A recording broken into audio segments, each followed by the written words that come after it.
नमस्कार। मैं वीके शास्त्री अपने चैनल के माध्यम से आप सभी दर्शकों का बहुत बहुत स्वागत करता हूं। सबसे पहले आप सभी को धनतेरस की हार्दिक शुभकामनाएं। ज्ञान, धन, शिक्षा, संतान, विवाह, भाग्य, मान सम्मान, पद प्रतिष्ठा के कारक देवगुरु बृहस्पति 22 अप्रैल को मेष राशि में अपने मित्र मंगल की राशि में आए और मित्र राशि में गोचर करते हुए देवगुरु आपके लिए बहुत बड़ा वरदान लेकर आए थे।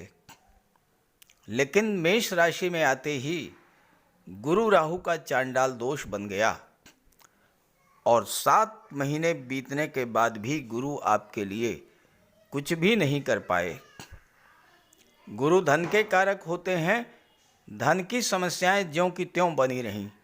गुरु भाग्य के कारक होते हैं, भाग्य ने साथ नहीं दिया। गुरु ज्ञान के कारक हैं, लेकिन स्थितियां कुछ ऐसी बनी कि आप ये सोच ही नहीं पाए कि जो खराब हालात बने हैं उनसे बाहर कैसे निकला जाए। गुरु मान सम्मान के कारक होते हैं, लेकिन ऐसा कोई भी लाभ आपको नहीं मिल पाया। और ऐसा क्यों हुआ?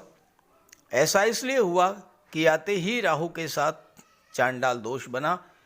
ये चांडाल दोष आपकी कुंडली में पूरे 8 वर्षों के बाद बना था और आपको शायद इसका एहसास भी नहीं होगा कि ये दुर्योग कितना खराब दुर्योग है, कितना खराब फल देने वाला है।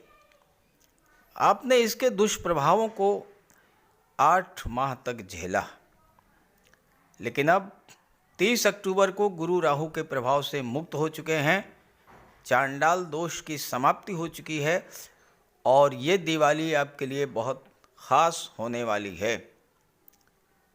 देवगुरु दीपावली पर आपके लिए कुछ बहुत बड़ा लेकर आए हैं और ये लाभ आपको 1 मई 2024 तक मिलता रहेगा।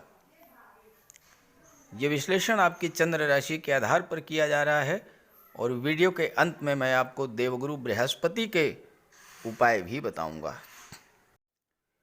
तो यह है धनु राशि के जातकों की कुंडली। आपके लग्न के स्वामी हैं देवगुरु बृहस्पति।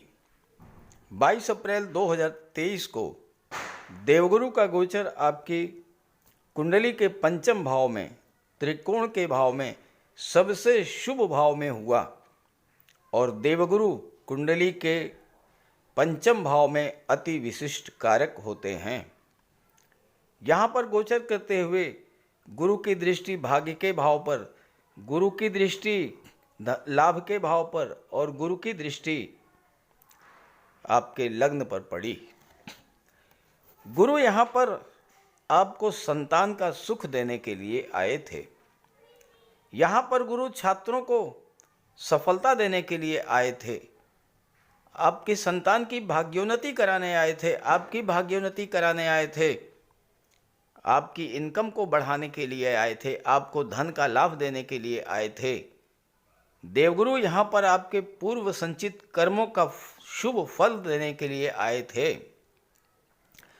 आपके व्यक्तित्व में जो नेगेटिविटी थी राहु के कारण, आपके मन में जो भय था, जो डर था, वो सब समाप्त करने के लिए आए थे देवगुरु। लेकिन कुछ भी नहीं कर पाए पूरे 7 माह तक, क्योंकि जैसे ही यहाँ पर गुरु आए, राहु के साथ गुरु का चांडाल दोष बन गया। चांडाल दोष बनते ही, चांडाल दोष बहुत बड़ा दुर्योग है। जिस तरह से कोई राजयोग जब बनता है कुंडली में तो आपको सफलता की ओर ले जाता है, बुलंदियों पर ले जाता है, वैसे ही जब दुर्योग बनता है, और दुर्योग भी कैसा, चांडाल योग के जैसा, तो ये दुर्योग आपके जीवन के हर क्षेत्र में असफलता ही असफलता, परेशानी ही परेशानी, कष्ट ही कष्ट देना शुरू कर देता है।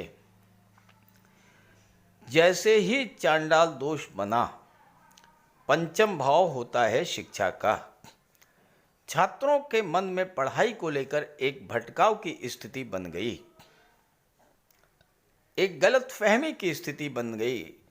आप जो पढ़ रहे थे, आप जिस चीज़ को लेकर के तैयारी कर रहे थे, आपको एक कन्फ्यूज़न, भ्रम की स्थिति बनी, भ्रम की स्थिति बनी।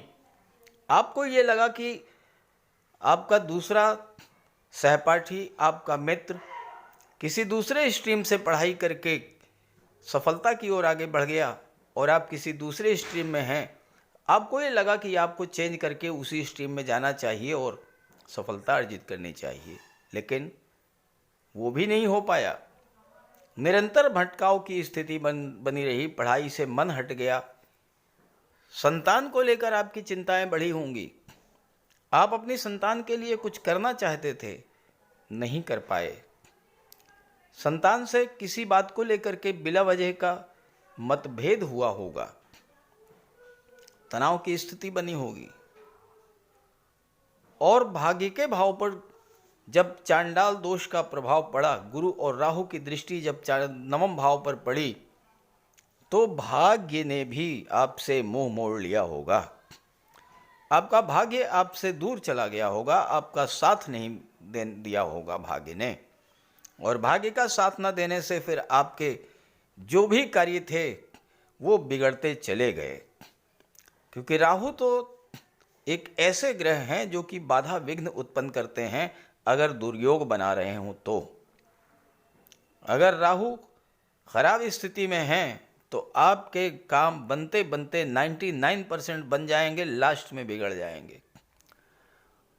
और लगातार जब आपके साथ ऐसा होने लगा तो चूंकि गुरु और राहु की दृष्टि आपके लग्न पर भी पड़ी, चूंकि आपका व्यक्तित्व होता है, तो लग्न भाव पर राहु की गुरु की दृष्टि पड़ने से आपके मन में एक नेगेटिविटी डेवलप हो गई।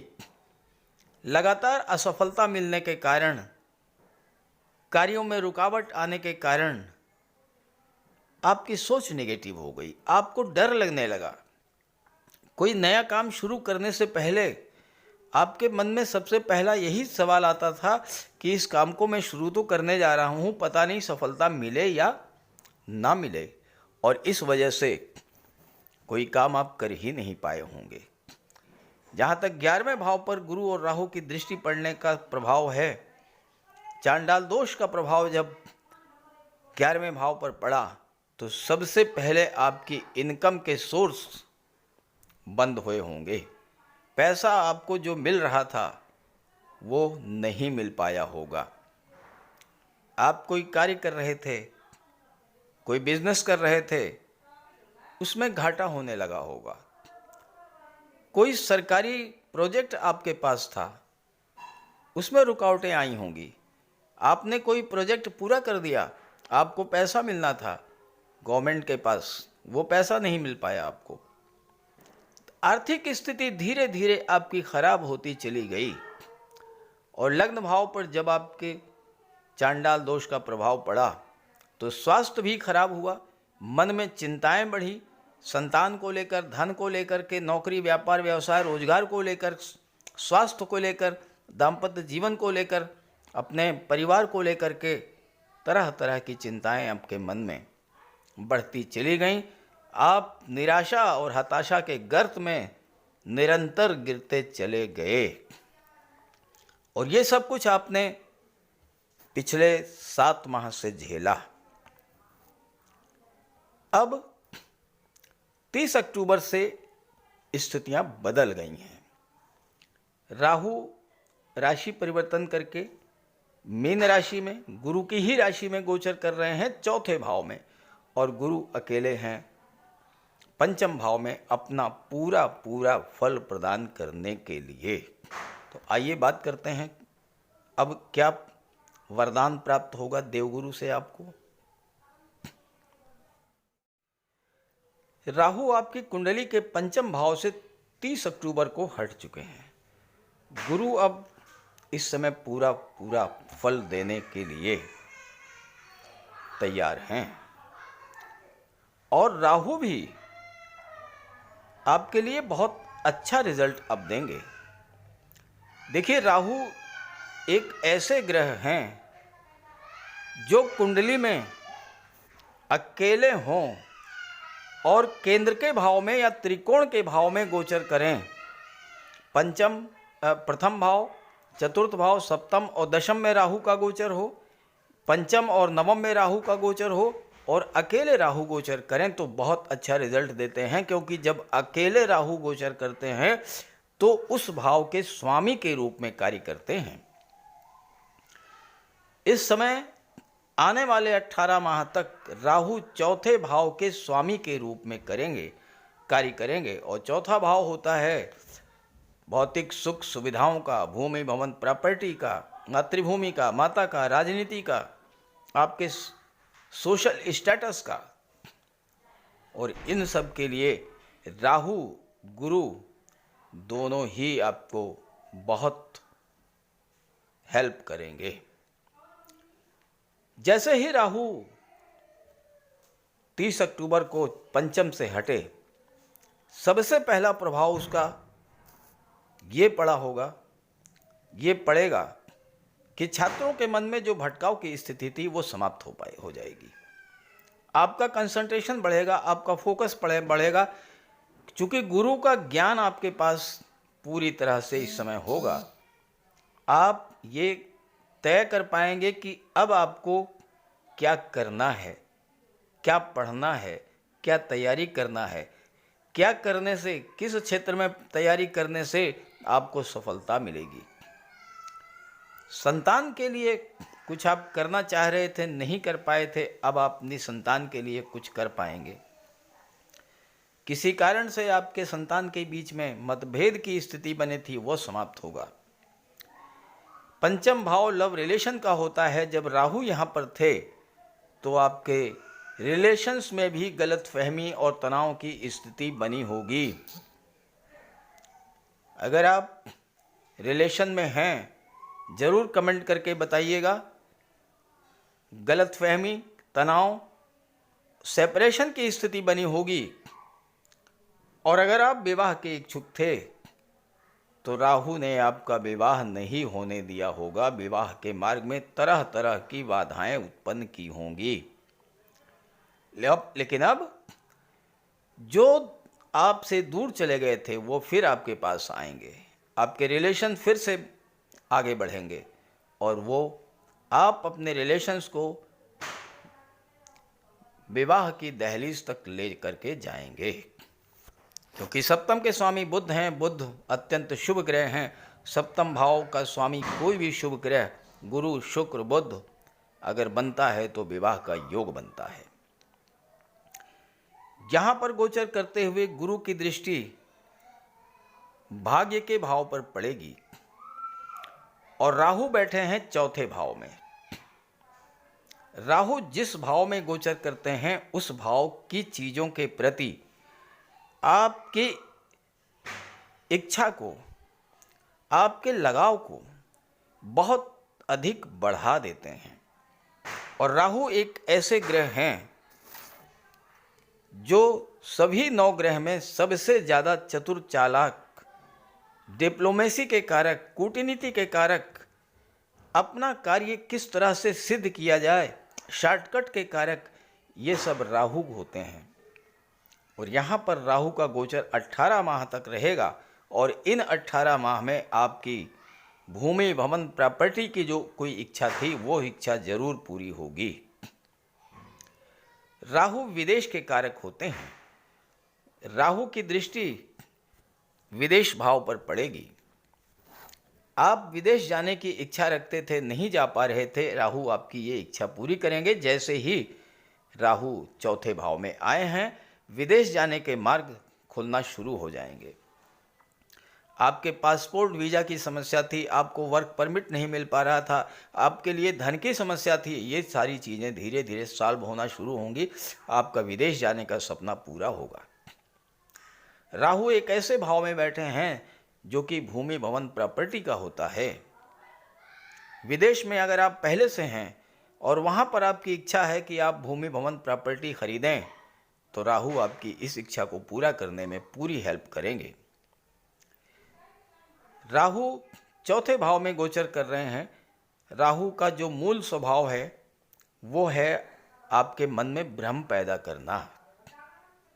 तो परिवार के लोगों के बीच कोई भ्रम, कोई तनाव की स्थिति बनेगी, लेकिन चूंकि आपके राशि के स्वामी देवगुरु बृहस्पति हैं और धनु राशि के जातक अत्यंत बुद्धिमान और ज्ञानवान होते हैं, तो राहु के कारण आपके परिवार में कोई गलतफहमी, तनाव की स्थिति अगर बनती भी है, उसे आप हैंडल कर लेंगे, क्योंकि भाग्य भी आपके साथ रहेगा। और यहाँ पर राहु और गुरु की जब दृष्टि पड़ी तो आपके पिता और गुरु के साथ भी बिला वजह का कोई मतभेद हुआ होगा, लेकिन अब वो मतभेद भी समाप्त होगा। पिता का भी, गुरु का भी आशीर्वाद आपको मिलेगा, सहयोग मिलेगा आपको। गुरु की दृष्टि भाग्य भाव पर पड़ रही है, अपने मित्र सूर्य की राशि पर गुरु भाग्य के भाव में गोचर कर रहे हैं। एक त्रिकोण में बैठकर दूसरे त्रिकोण पर दृष्टि डाल रहे हैं। आपकी भाग्योन्नति, आपके संतान की भाग्योन्नति, आपके पिता की भाग्योन्नति और विवाह के बाद आपकी भाग्योन्नति, ये सब गुरु के प्रभाव से आपको प्राप्त होगा। राहु दृष्टि डालेंगे दशम भाव पर। आपके करियर में स्टेबिलिटी की जो स्थिति नहीं बन पा रही थी, अब वो बनेगी, क्योंकि राहु अच्छे स्थिति में है, शुभ भाव में है, शुभ ग्रह की राशि में है, केंद्र के भाव में है, अकेले हैं, तो राहु आपके लिए अच्छा रिजल्ट देंगे। हाँ, ये बात जरूर है कि जब गोचर में राहु के साथ कोई दूसरा ग्रह आएगा, सूर्य आएंगे, मंगल आएंगे, बुध आएंगे, शुक्र आएंगे, उस समय की स्थितियों को लेकर के आपको मैं आगे बताऊंगा कि उस समय आपको क्या करना है और किस तरह से सावधान रहना है। फिलहाल के लिए ऐसी कोई स्थिति नहीं है, राहु बिल्कुल अकेले गोचर कर रहे हैं चौथे भाव में। कार्य क्षेत्र पर जब राहु दृष्टि डालेंगे तो आपके कार्य क्षेत्र में एक बहुत बड़ा जंप देखने को मिलेगा। व्यापार व्यवसाय में घाटे की स्थिति बन रही थी, नौकरी में स्थिरता नहीं थी, लगातार आपको समस्याओं से दो चार होना पड़ रहा था, अब ये चीज़ें धीरे धीरे समाप्त होंगी। नौकरी में आपको लाभ मिलेगा, कार्य क्षेत्र का विस्तार होगा, व्यापार व्यवसाय का विस्तार होगा, आप व्यापार व्यवसाय में धन लगाएंगे। गुरु की दृष्टि लाभ के भाव पर पड़ रही है और आपकी इनकम बढ़ाने के लिए गुरु इस समय पूरी तरह से सन्नद्ध हैं। आपकी आय में वृद्धि करेंगे। शुक्र एकादश के स्वामी हैं, शुक्र छठे के भाव के स्वामी हैं, तो आपको अपने प्रोफेशन से, अपने व्यापार व्यवसाय से, सर्विस सेक्टर से, नौकरी से, जो भी आप कर रहे हैं, वहाँ से आपको धन का लाभ होगा और धन प्राप्त होगा। जब धन आपको प्राप्त होगा तो आप अपनी इच्छा पूर्ति पर धन खर्च करेंगे। दीपावली आ रही है और दीपावली पर गुरु का पंचम में गोचर करना और लाभ के भाव पर दृष्टि डालना आपके लिए इस दीपावली पर एक विशेष वरदान के रूप में है। कोई ना कोई बड़ा लाभ आपको गुरु आपको प्रदान करेंगे। धन का लाभ, कोई रुका हुआ पैसा आपका मिल जाए, आपके रिलेशन किसी से ख़राब हो गए थे, वो रिश्तों में सुधार आ जाए, आप अपने घर के लिए घर का डेकोरेशन करें, घर की सजावट करें, घर की सुख सुविधा के साधन खरीदें। दीपावली पर कोई ऑर्नामेंट, कोई ज्वेलरी, कोई आभूषण, कोई सिक्का, किस तरह की कोई भी चीज़ आप इस गोचर में इस समय क्रय करेंगे, इतना धन आपको देवगुरु प्रदान करेंगे, ये निश्चित रूप से होगा। और आप कमेंट करके बताइएगा कि दीपावली पर आपको गुरु के कृपा से आपने क्या खरीदा, क्या मिला आपको। आगे भी गुरु इसी तरह का लाभ आपको देते रहेंगे, क्योंकि आपके राशि के स्वामी हैं गुरु और बहुत मजबूत स्थिति में हैं। गुरु का अगर आप उपाय करते रहेंगे तो और अधिक लाभ आपको मिलेगा। तो बात करते हैं उपायों पर। कुंडली में देवगुरु बृहस्पति का बहुत ही महत्वपूर्ण स्थान है, क्योंकि देवगुरु कुंडली के पंचम और नवम भाव के कारक होते हैं। पंचम भाव से संतान का विचार किया जाता है, शिक्षा का विचार किया जाता है और नवम भाव से भाग्य का विचार किया जाता है। गुरु ग्रह भाग्य के लिए जिम्मेदार माने जाते हैं और किसी भी कार्य की सफलता के लिए देवगुरु का मजबूत होना बहुत ज़रूरी है। जब कुंडली में देवगुरु मजबूत होते हैं तो भाग्य का साथ मिलता है, जिस काम में हाथ डालते हैं वो सफल होता है, विवाह समय से होता है, शिक्षा अच्छी मिलती है, गुरु की कृपा रहती है, धन की प्राप्ति होती है। तो देवगुरु के लिए कुछ उपाय बताने जा रहा हूँ, उपाय ज़रूर कीजिएगा। अगर आपकी जन्म कुंडली में गुरु कमज़ोर स्थिति में है तो आपको गुरुवार का व्रत करना चाहिए। स्नान करते समय जल में आधा चम्मच हल्दी डालकर स्नान करें। स्नान के बाद पीले रंग के वस्त्र धारण करें और साथ ही साथ केसर या हल्दी का तिलक लगाएं और गुरुवार के दिन भगवान विष्णु की उपासना करें। घर में केले का एक वृक्ष लगा लें, उसकी पूजा करें, उसकी सेवा करें। भोजन में चने के बेसन, चीनी और घी से बने लड्डू का सेवन करें और अपनी क्षमता के अनुसार पीले वस्त्र, हल्दी, शहद, धार्मिक पुस्तकें, इन सब का दान कर सकते हैं। अगर गुरु ग्रह कमज़ोर है तो पुखराज धारण करें, लेकिन इसके लिए किसी योग्य ज्योतिषी की सलाह ले लें। माता पिता, गुरु और बुज़ुर्गों का सम्मान करें, उनकी देखभाल करें और उनका आशीर्वाद प्राप्त करें। साफ सफाई रखें, गुरु की सेवा करें और दही और चावल गरीबों को खिलाएं।